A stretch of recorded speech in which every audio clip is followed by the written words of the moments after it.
Microsoft Community je jedna neformalna, prijateljski bazirana u biti zajednica ljudi koja se okuplja na redovitoj, uglavnom mjesečnoj bazi.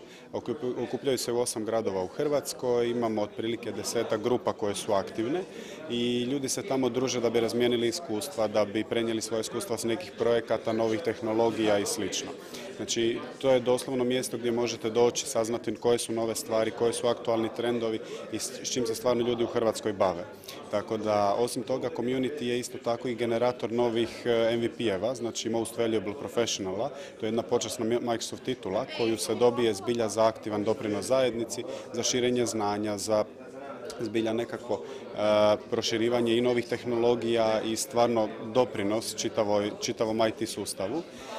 I nama u biti jako puno znači da ljudi jesu prisutni tamo, da se oni i komuniciraju i educiraju i razmjenjuju iskustva i slično, jer to u biti doprinosi krajnjoj kvaliteti projekata koji se u Hrvatskoj rade.